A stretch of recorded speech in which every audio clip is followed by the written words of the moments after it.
አንተ ምንም የለብኝም ትላለህ። አው ምንም እንደሌለብህ ሆኖ ተቀምጧል። ግን በእርግጠኝነት ምነግርህ አለብህ። እኔም ደህና ሰው አጥቼ ነው እንጂ አለብኝ። ደህና ሆነህ ከመጣህ እቀበልሃለሁ። ና አግዘኝና አስወጣልኝ እልሃለሁ። ና አርዳኝ እልሃለሁ። በጸጋው እየተከላከልኩ ነው እንጂ የለብኝም ማለት አልችልም። ጠላት አለብኝ። በማህበር ከተደራጁና ካደራጁ አካል ውስጥ ሰማሁ ሲያሳድዱን ከነበሩ ወገኖች አንዱ ስለ መናፍስት ጉዳት መማር አለብን ሲል ሰማሁኝ። በጣም ገርሞኛል። ለጊዜው ነው ለጊዜው ይሆን ይሄንን የተናገረው ይያልኩ ማመንም ተስኖኛል። ምክንያቱም ጠቅላላ ህዝቡ በመናፍስት መጎዳቱን ማመን ተስኖት የዛሬውን የዘመን የውድቀት ትውልድ አፍርተን እያየ ሰው ከህሊናው ጋር እንደማይኖር ማረጋገጫ እየሰጠን እኛኑ ሲያሳድዱን፣ እኛኑ ሲያባርሩን፣ እኛኑ ሲከሱን፣ እኛኑ ሐሰት ውንጀላ እና የጠንቋይነት መንፈስ ሲሰጡንና በየተቋማቸውና በየቤተ ክርስቲያኑ ሲሰብኩን የምንሰማው ነገር በእውነት የተወለድንበት ጀርባ ከጠላት ጋር የተያያዘ መሆኑን ከመዘንጋት ጋር የመጣ ውጤት ነው። ቀድሞ ማናስተውል ነበር። ቀጥሎ ደግሞ የማንታዘዝ ነበር። ዛሬም አንታዘዝም። እንዘዝ የምንለን እንጂ መታዘዝን በእግዚአብሔር ክንድ ውስጥ አልፎ ዝቅ ብለን ለማወቅም ለመረዳትም አቅምም የለንም። የማናስተውል ነበር። የማንታዘዝ የምንስትነን ለምኞትና ለልዩ ልዩ ተድላ እንደ ባሪያዎች የምንገዛነን። አይነ ጥላ ይህን ሁሉ ያደርጋል። ውስጥ መሻትን የሚያጸድቅ ክፉ ኃይል ነው አይነ ጥላ። በክፋትና በመቀኝነት የምንኖር ኑሯችን በዚህ ውስጥ ልክ ነው።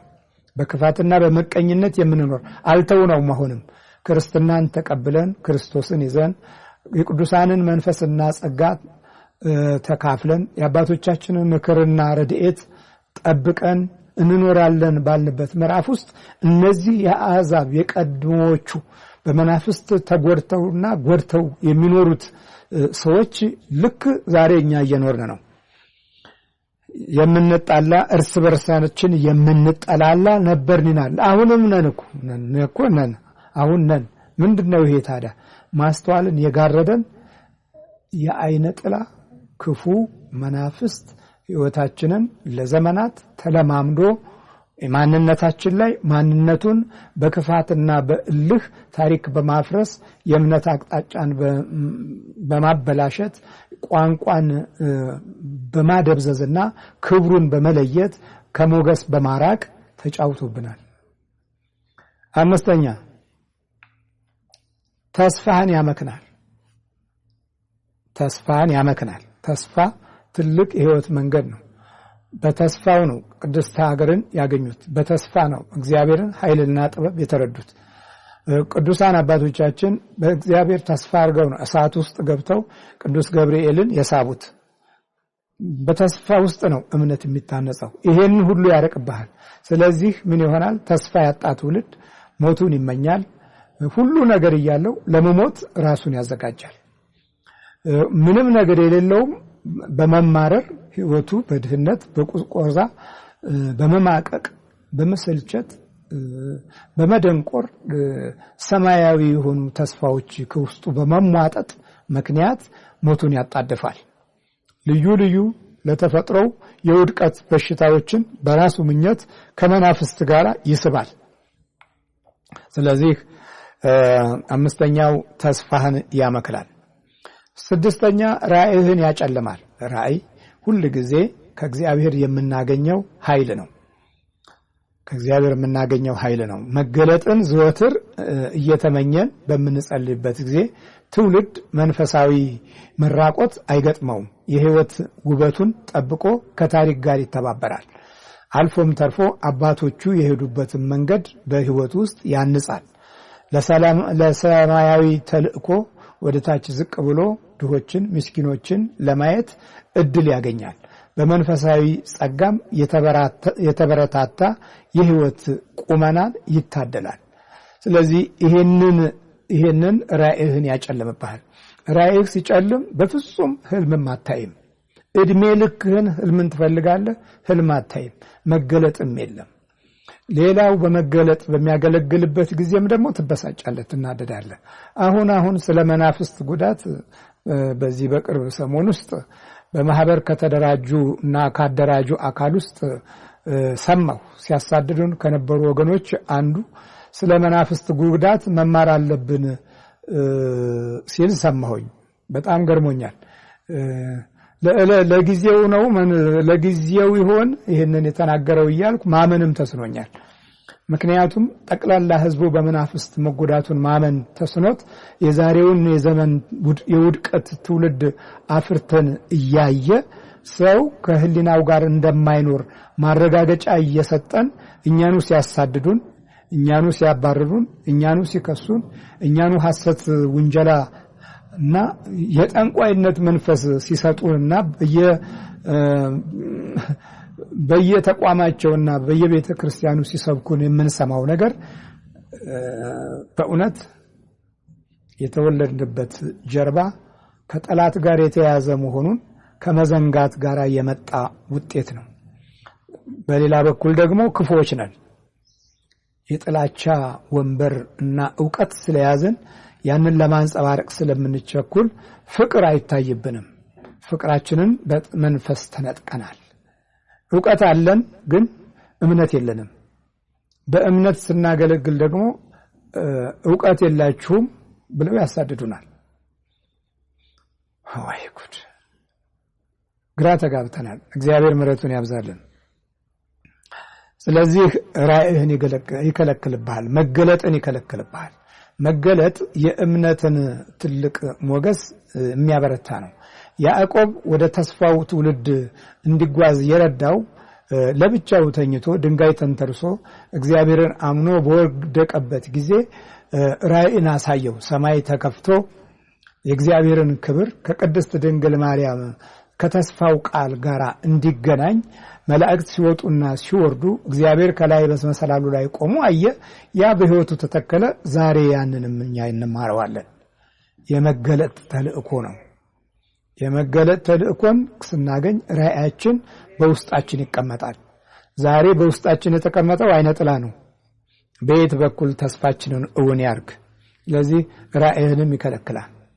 ራእይ የሌለው መሪ ሁል ጊዜ ጨለማን፣ ሞትን፣ ውድቀትን እና ችግርን፣ ስቃይን፣ ረሃብንና ድቀትን የህይወቱና የኑሮው ጓዳ ያደርገዋል። የህሊናውና የልቦናው መስፈርት ይሆናል። እነዚህ ሁሉ እዛ ውስጥ የሚቀመጡ የጉስቁልና ማህደሮች ሆነው ሲገለጡ ደግሞ በትውልድ ላይ አበሳ ነው የሚሆነው። ሰባተኛ እድልን ይዘጋል። አይነ ጥላ እድልን ይዘጋል። መልካም እድልን መረጠች አይደል ያለው ቅዱስ ሉቃስ። ማርያም በመድኃኒታችን በኢየሱስ ክርስቶስ እግር ስር በመቀመጧ መልካም እድልን መረጠች እኮ ነው ያለው። መልካም እድል እግዚአብሔርን ቃል ተሰማ ስለነበረ መልካም እድል ነበራት። የእግዚአብሔርን ቃል ስለማንሰማ አስተማሪዎች ነን እንጂ አንሰማም። ምን ሰማ አይደለንም። እግዚአብሔር ለአስተማሪዎችም ይናገራል፣ ለአባቶችም ይናገራል፣ ለእህቶችም ይናገራል፣ ለትልልቆችም ይናገራል፣ ግን አንሰማም። እኛ እንናገር የምንል ስለሆነ በውስጣችን የሚያድር ኃይል የለም። የሚያድረው ጠላት ነው። ያ የጠላት ኃይል በሚገለጥበት ጊዜ ውድቀትን እንድናንጸባርቅ ግድ ይሆናል። ምኞታችን ሌላ፣ የሚሆነው ሌላ። ምክንያቱም በውስጣችን ተስፋችን መክኗል። ተስፋን ያመክናል፣ ማስተዋልህንም ያሳጣል፣ ራእይህንም ያጨልማል፣ እድልህንም ይይዛል። እድል የተያዘበት ትውልድ ዛሬ ምንድነው ታዲያ? ተምረናል አይደል? እድላችን ተይዟል። እንነግዳለን እንላለን፣ እድላችን ተይዟል፣ አናተርፍም። ሁሉ ቦታ ላይ መጀመር ነው። ስንት ጊዜ፣ ስንት ስራ፣ ስንት የእውቀት ቦታ፣ ስንት ወንበር፣ ስንት የስልጣን ስፍራ ቀይራችኋል። ባትቀይሩም ተይዟል፣ ቀይራችሁም ተይዟል። እንዳትቀይርም ተይዛል፣ የቀየርከውም ተይዛል። በሩጫ መካከል ያለው ውድቀት ታላቅ ነው። ለብቻ ቁጭ ብለህ እንድትቆዘምና በእድልህ እያማረርክ እንድትኖር የመናፍስቱ ገዥነት የውስጥ ሚስጥርህ ተቆጣጥሮታል። እግዚአብሔር ምሕረቱን ያብዛልን። እድልህንም ይዘጋል። ትማራለህ፣ ወደምትፈልገው ግብ አትደርስም። ትሮጣለህ፣ በሩጫ ውስጥ በረከት ተካፋይ አይደለም። 8ኛ ችግርን ከነክፋቱ ቅናትን፣ ምቀኝነትን እንደ የህይወት ስቃይ ያለማምድሃል። ዝም ብለህ ምቀኛ ትሆናለህ። ምክንያቱም እድልህ ተይዟል፣ ራእይ ተይዟል፣ ተስፋ ተይዟል፣ ማስተዋልህ ተይዟል፣ እምነትህ ተይዟል፣ የህይወት ሞገስህ ተይዟል፣ ክብርህ ተይዟል። ስለዚህ ምንድነው የሚያደርግህ? ምቀኛ ነው። ምንም ስለሌለህ ባለው ላይ ትመቀኛለህ። ምንም የለህማ። የሚኖርህ ቁሳዊ ነገሮች ናቸው። በእነዛ ቁሳዊ ነገሮችም በውስጥህ የእግዚአብሔር ኃይልና ጥበብ ከሌለ፣ ሞገሱና ጸጋው፣ ክብሩና ተስፋው፣ ራእዩና እምነቱ ከሌለ እንደሌላ አትቆጥርም። ስለዚህ ያለህን ትተህ ሌላው ላይ ያለውን ነው የምታየው። ያለህን ጫማ ትተህ የሌሎችን ጫማ ታያለህ። ያለህን ካልሲ ትተህ የሌላውን ካልሲ ታያለህ። ያለህን መኪና ትተህ የሌላውን መኪና ታያለህ። ያለህን ከብትና እንስሳ ኑሮ ዕቃ ትተህ የሌላውን ዕቃ ትቆጥራለህ። ውስጥህ ምቀኝነትን ያለማመድሃል። ስለዚህ አይነ ጥላ ሌላው ስቃዩ ችግርን፣ ክፋትን፣ ተንኮልን ያለማመድሃል። በችግር ውስጥ ምቀኛ ትሆናለህ። መስራት ስትችል እየሰራ አይባረክልህም። ስለዚህ ሌላው ሰርቶ ያገኘው ላይ ጠላት ትሆናለህ እና የጋራ ድህነትና ጉስቁልናን ለመያዝ መተት ታስመትታለህ። በአይንህ ቡዳ ሆነ ትበላለህ።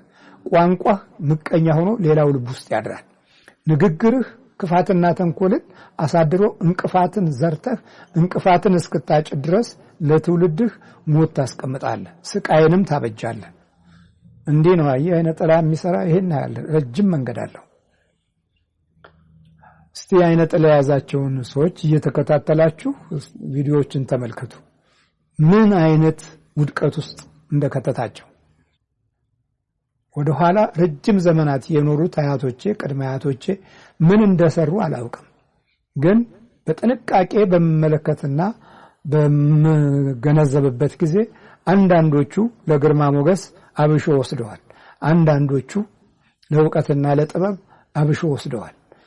አንዳንዶቹ ይህንን ተቃውመው በመንፈሳዊ ድል አሸንፈው መንፈሳዊ ተስፋን እኔ እስካለሁበት ጊዜ ድረስ አድርሰዋል። እግዚአብሔር ስሙ የተመሰገነ ይሁን። እኔ ያስኩት ይህንን የመናፍስቱን ትግል ከታገሉት አባቶች በኩል ያለውን የመረጥኩት። ይህንን የመረጥኩት በሰው ሕይወት ውስጥ ጠላትነት ያስቀመጠውን ክፉ ጠላት ማስወጣት፣ የተደበቀውን ማውጣትን የመረጥኩት። እናንተ ደግሞ ወይ ማስገባቱን ወይም የገባው እንዲቀመጥ ያለውን የመረጣችሁት። የገባው ይቀመጥ፣ ያልገባውም ይግባ፣ የታሰረው ይታሰር የሚል ሐሳብና ምኞት ያለን ይመስለናል። ምክንያቱም ክብራችን ጠፍቷል፣ ክብራችን ጎሎናል። የእግዚአብሔር ክብር፣ የእምነት ክብር፣ የሞገስ ክብር፣ የጸጋው ክብር ጎሎናል። 9ኛ መልካም ምኞትን ያርቅብሃል። መልካም ምኞትን አትመኝም። በክርስቲያናዊ ሕይወት ውስጥ ትልቁ መልካም ምኞት ነው። በመልካም ምኞት ውስጥ የሚመጡ ቡራኬዎች ትውልድን ተሻግረው ያሻግራሉ። የትውልድ የሕይወት ታሪክ ቁመና ላይ ይቆማሉ። መንፈሳዊ አምባን አርቀው የማሳየት አቅም አላቸው። መልካም ምኞት መባረክን የሚያካትት መንፈሳዊ ተስፋ ነው። ስትባርክ መባረክን ልብ ውስጥ ታስቀምጣለህ። እስቲ ማንኛችሁ አባቶች ናችሁ ልቦና ውስጥ እንድትቀመጡ እድል ያገኛችሁት? በየትኛው የፍቅር መንፈሳችሁ ነው ልቦና ውስጥ ለመቀመጥ እድል ያገኛችሁት?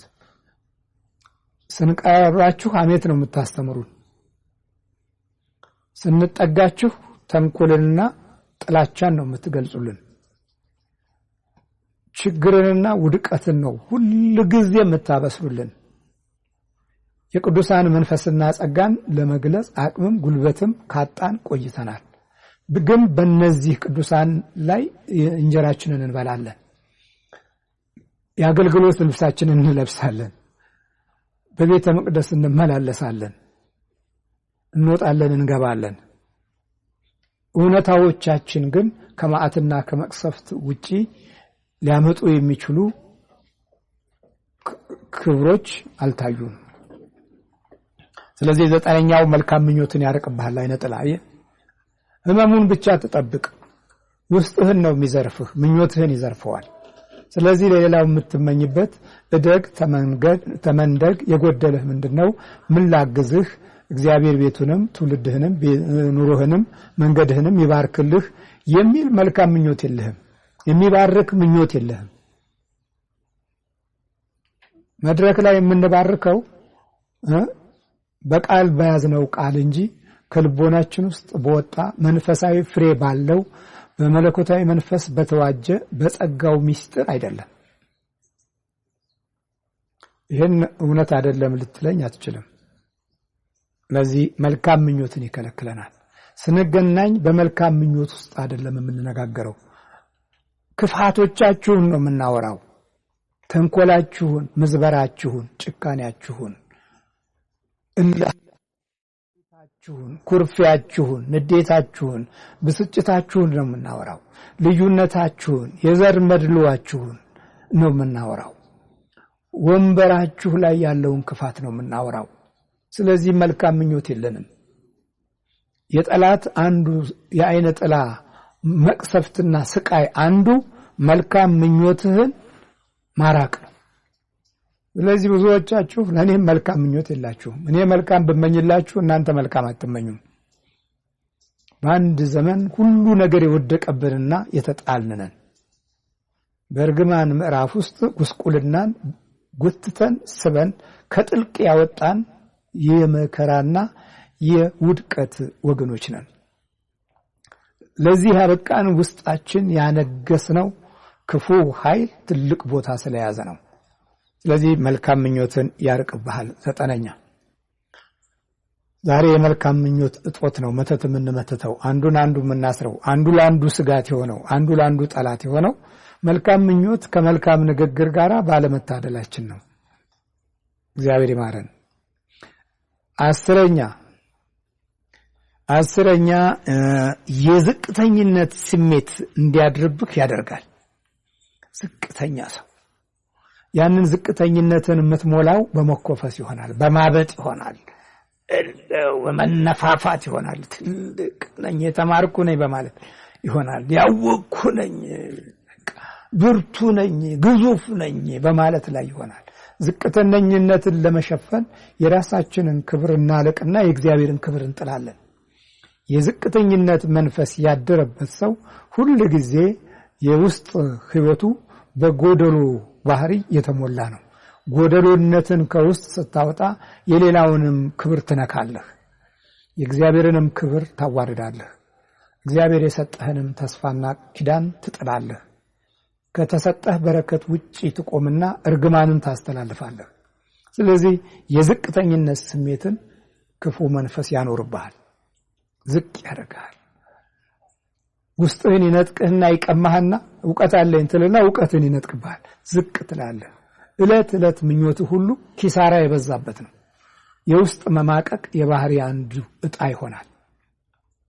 የዝቅተኝነት መንፈስ ከ60ው ዘመን ጀምሮ ትልቅ ቦታ ስለያዘ እርስ በርሱ ዝቅ ተባብሎ አንዱን አንዱ እየፈራ አንዱን አንዱ እየሰጋ ሞቱ አልቀረለትም።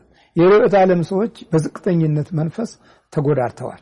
አንዱን አንዱ ስለሚንቀው ነፍስህ በእኔ እጅ ታልፋለች ብለው ይዛዛቱበታል።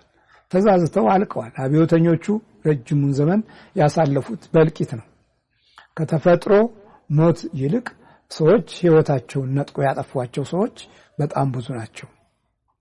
ታላላቅነት የአንድ ሰሞን ግልቢያና ሩጫ ሆኖ በሌላው ሰሞን ደግሞ በመለየት መቃብሩ እንኳን በማይታወቅ ሁኔታ በመጥፋት ተረጋግጦ የሞት ዘመንን አሳልፈናል። የዝቅተኝነት መንፈስ ነው። ያን ዝቅ እኔ እንዴት ዝቅ አረገኝ፣ ከፍ ያለው ለምን አቀለለኝ ብሎ ይናደዳል፣ ሕይወትን ይነጥቃል። ዝቅ ያለው በዚያ ዝቅታ ውስጥ ሲፈራ ሲቸር ሞቱንም ቁስቁልናውንም ውድቀቱንም ይቀበላል። እና አይነ ጥላ አስረኛውን የዝቅተኝነትን መንፈስ በባህሪው ውስጥ ሆኖ ራሱን ያገለግላል። የማንነትህንም የአባቶችህን ክብር በውስጥህ እንዳይንጸባረቅ ያግዳል። ከእግዚአብሔር ጋር ራስህን በመተማመን የምትቆምበትን መንፈስ ይከለክልሃል። የመንፈስ ቅዱስ ጉልበትም ያሳጣሃል። በእግዚአብሔር እጅ የተዘረጋች ክንድ የጸናችው እጁ ወደ አንተ መጣ በዛ ኃይል በኩል እንዳትራመድም ያግድሃል። ስለዚህ አይነ ጥላ 14 ስቃዮችን በህይወታችን ውስጥ ያኖራል።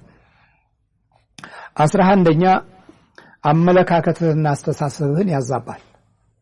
አይነ ጥላ አመለካከትህንም አስተሳሰብህንም ያዛባል። አስተሳሰብህን ከውስጥ በኩል እርኩስ አርጎ ያወጣዋል። አርክሶ ሲያወጣው አንተ የምትናገረው መልካም ይመስልሃል፣ ለሌላው ግን የሚደመጥ የሚከበር የሚወደድ አይደለም።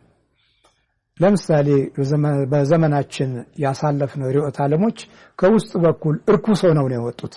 ማህበራዊ ግንኙነታችን የተሻለ እንዲሆን የድህነት፣ የጉስቁልና፣ የድንቁርና፣ የነጻነት ጉዳዮች ላይ ትልቅ ትኩረት ሰጠን የበለጸገ ድንቁርና የተለየው በረከት ያየለበት የተስፋ ትውልድ እንገነባለን ብለን ስንናገር ግን በውስጥ በኩል ያለው እርኩሱ ስለነበረ ቋንቋችንን የሐሳባችን መሄጃ መንገዱን ዘጋው።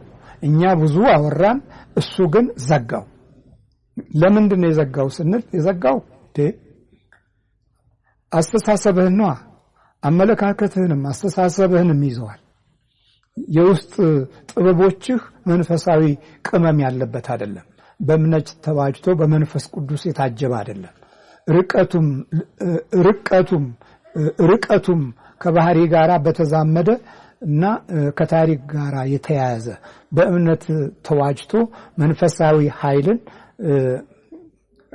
ከፍታውን ባደላደለ መለኮታዊ ምሪት ውስጥ በገባ ሐሳብ ውስጥ አይደለም ያለው በተሰጠ ዕውቀት ነጮች በጫኑት ሳይኮሎጂና ነጮች ባቀበሉ የትንታኔ ርዕዮተ ዓለም ሐሳብ ውስጥ ሆነህ ያ የእውነቱ ነገር ውስጥ ቆርቁዞ ወደ ፊት ወጥተህ ተግባራዊ ሁን ስትለው አይሆንም። ለምን? ከሀገሪቱ ከምድሪቱ ከመንፈሱ እና አባቶች ካስቀመጡት በረከት ጋራ የሚጣላ ነው፣ ብዙም የማይገናኝ ነው። አየህ፣ አመለካከትህንም አስተሳሰብህንም ያዛባል። አመለካከት የውጭኛው እይታህንም የውስጥ አስተሳሰብህ ጋራ ወደፊት ሲገልጠው ጥላቻን እና ክፉ ባህሪያቶችን ባንተ ውስጥ ነክሶ እንዲኖር ውስጥን ያመቻቻል። በዛ ውስጥ የአይኖችህ አመለካከቶች የስነ ልቦናህና የአእምሮህ አመለካከቶች ሲገለጡ ውድቀት ይሆናሉ። ትውልድ ያንጹ። ትምህርት ቤቶች እያሉን ለምን ዛሬ ደህየን? ዩኒቨርሲቲዎች እያሉን ዛሬ ለምን ወደቀን? የፖለቲካ ሳይንቲስቶች እያሉን ለምን ዛሬ መግባባት አቃተን? የኢኮኖሚ ባለሙያዎች ኤክስፐርቶች እያሉን ለምን ረሃብና ችጋር ተጠናወተን? እንደዚህ ጠይቃችሁ ታውቃላችሁ? ራሳችሁን ፈልጉ። የአይነ ጥላ ግርዶሽ ማንነታችንን ከነሙሉ መቅሰፍቱ ዙሪያውን ከቦ ውስጣችን እንደ ጥንጣን ተበልቶ የተጎዳን ወገኖችና ህዝቦች ነን። 12ኛ በመዋለንና በማነሁለል ጊዜህንና እድሜህን ይቆጣጠረዋል። መዋለንና ማነሁለል በቃ ዝም ብለህ እየዋለልክና እየነሆለልክ ትሄዳለህ። የሚገርም ነው። 12ኛ በመዋለልና በመነሁለል ጊዜህንና እድሜህን ያባክናል፣ ይቆጣጠራል። ዝም ብለህ ተዋለላለህ። አቤት መዋለል። በርዕዮተ ዓለም ዋለልን። አንድ ወቅት ሶሻሊዝም አለን፣ አብዮታዊ ዲሞክራሲ አለን፣ ኢሳፓኮ አለን፣ ኢሳፓ አለን፣ መኢሶን አለን፣ ኢጫት አለን፣ ኢሃፓ አለን፣ ወዝሊግ አለን፣ ምናል ማሌሪድ አለን። አቤት ያህላል ዋለል። በሐሳብ ዋለን፣ በርዕዮተ ዓለም ዋለን፣ በአብዮት ዋለን፣ በዲሞክራሲ አብዮት ዋለልን፣ በምኞት ዋለልን፣ በእቅድ ዋለልን። አይነ ጥላ ይሄን ሀል ተቆጣጥሮናል ላይ በምኞት ዋለልን፣ በአመለካከት ዋለልን፣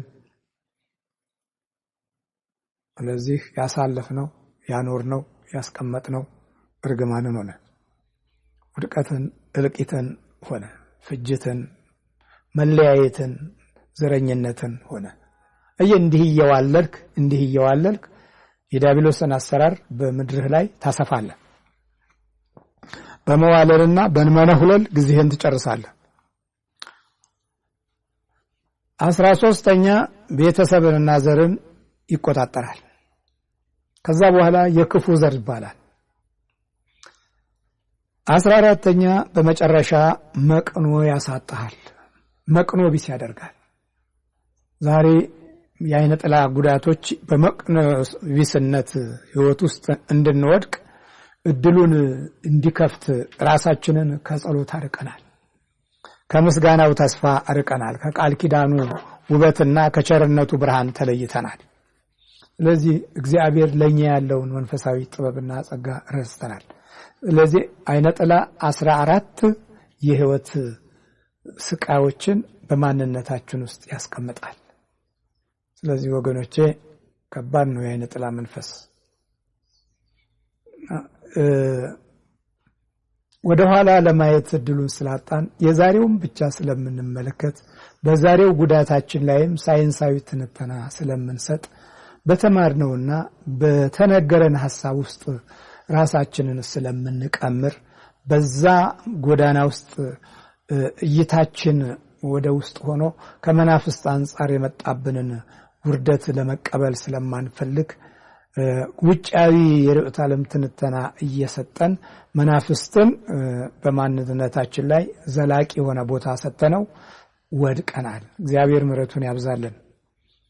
ይህንን ዓይነ ጥላ በምን እንቋቋመዋለን? የምንቋቋመው የዕለት አምልኮ ሲኖረን ቃለ እግዚአብሔርን ዘወትር ስናደምጥ ሰባኪ ብቻ ሳይሆን ስንሰበክም ጭምር ራሳችንን ስናይ ልቦናችንን በፍቅር ስንዋጅ ወንድሜ፣ እህቴ፣ አባቴ፣ እናቴ የሚል መንፈሳዊ ክብር ስንይዝ ከዛ በኋላ መግባባት ስንጀምር የውስጥ ጠላታችን የነበረውን ፉከራ እናቆመዋለን። በዚህ ጊዜ የአምልኮት ጊዜ ሲኖረን ስንሰግድ ጧት 21 ጊዜ ስንሰግድ ጸሎታችንን ጸልየን አርጋኖንን ጸልየን መዝሙረ ዳዊትን ጸልየን መጨረሻው በስግደት ጌታ ሆይ ሰማይ ቃልህን ስጠን ስንል ልቦናችንን አብራልን ብለን ስንማጸን በዚህ ጊዜ የእግዚአብሔር ክብርና ኃይል በማንነታችን ውስጥ ቦታ ይይዛል። ከዛ በኋላ የአባቶቻችን ልጆች እንሆናለን። የቁጣ ልጆች አንሆንም። የማያስተውሉ ወገኖች አንሆንም። የጥፋት ልጆች አንሆንም። እዚህ ላይ እኛ ደግሞ አስቀድመን የማናስተውል ነበርን፣ የማንታዘዝ፣ የምንስት፣ ለምኞትና ለልዩ ልዩ ተድላ እንደ ባሪያዎች የምንገዛ፣ በክፋትና በመቀኝነት የምንኖር፣ የምንጣላ፣ እርስ በርሳችን የምንጠላላ ነበርን አለ። ይሄ ቅዱስ ጳውሎስ ለቲቶ በጻፈ ጊዜ የቲቶ መልእክት ነው። ቲቶ ተቀብሎ ደግሞ ለኛ የጻፈልን ነው። ግን ዛሬኛ ይሄ ነን። ነገር ግን የመድኃኒታችንን የእግዚአብሔርን ቸርነት እና ሰውን መውደዱ በተገለጠ ጊዜ እንደ ምሕረቱ መጠን ለአዲስ ልደት በሚሆነው መታጠብና በመንፈስ ቅዱስ በመታደስ አዳነን እንጂ እኛ ስላደረግነው በጽድቅ ስለነበረ ስራ አይደለም ማለት። በመንፈስ ቅዱስ በመታደስ አዳነን ይላል መድኃኒታችን ኢየሱስ ክርስቶስ። ይሄም ማዳን ዘንግተው አባቶቻችን ጣዖት ውስጥ ገቡ፣ መናፍስትን አጋዥ አደረጉ፣ አቡደ ነገሥት ቆጠሩ፣ የኮከብ ቆጠራን መንገድ የእውቀት ጥበብ አደረጉ። ከዛ በኋላ ዓይነ ጥላ ያዘህ፣ ጨሌ ሲጨለጭሉ ተወለድክ። የቀድሞዎቹ ለተለያየ አይነት ጥበብ ብለው ራሳቸውን ለመናፍስት ሰጠውና ገብረው ከነሱ ተገኘህ። ከዛ በኋላ ዓይነ ጥላ በውስጥ አለ። ስትማር ተምሯል፣ ስታጠና አጥቷል። ዜማ ስትማር አብሮ ዜማ ተምሯል። ቅዳሴ ስትማር አብሮ ቅዳሴ ተምሯል። ስትሰብክ አብሮ ይሰብካል። ስትናገር አብሮ ይናገራል። ግን ምን አለ? በረከት የለህም፣ ሞገስ የለህም፣ ጸጋ የለህም። ምክንያቱም በዓይነ ጥላ ቋንቋህን ታጠፈዋለህ። ምን አይነት ቋንቋ? ወንድምህን ታማለህ፣ ትጣላለህ፣ ትጠላለህ። ታዲያ እዚህ ጋር ቀድሞ ከነበረው የጥላቻ መንፈስና ሕይወት በምን ተለየን እንዴ? የማንታዘዝ ነን። ስለማንታዘዝ ፍቅር የለንም። ለምን አዘዛችሁን ብለን የምናኮርፍ ነን። ወደ ታች ዝቅ ብለን በጸሎተ ሐሙስ እግር አጥበን እኮ በሌላው ጊዜ በፋሲካው እግር የምንቆርጥ እኮ ነን። ያ ምሳሌውን ብቻ የምንተገብር እንጂ ይሁንታነቱን የማናሳይ እኮ ነን። ጉደኞች አይደለን እንዴ? አሁን ሰባታችሁ ስትነጋገሩ ውስጣችሁ መሸመቅ የለም፣ ተንኮል የለም፣ ንቀት የለም። ይሄ ርኩሰት እኮ ነው። በመኖር ውስጥ የህይወት ርኩሰት እኮ ነው። በአገልግሎት ውስጥ የህይወት እኮ ርኩሰት ነው። ትተቻቹ የለም፣ ትተሰዳደቡ የለም። ይሄ ነው ክርስትና። እንዲህ ነው እንዲህ የምንስት ይላል። ለምኞትና ለልዩ ልዩ ተድላ እንደ ባሪያዎች የምንገዛ። እኔን የሚያሳድደኝ ጉቦ አምጣ በሚለው አይደል? ጉቦ ሰጥቶ እኮ ቦታ መያዝ አልተቸገርኩም። ስቀርባችሁ አላግባቡ መቅረብ አልፈለኩም። ቀርቤም ደግሞ ስላየሁ አትጠግቡም። ደግሞ ችግሩ እኮ ይሄ ነው። ደግሞ አትጠግቡም። ተሰጥቷችሁ አትጠግቡም። የባህር አልቀት ይመስል አትጠግቡም። ሁሉ ጊዜ እጅ የምታዩ ናችሁ። እግዚአብሔር ምሕረቱን ያብዛልን።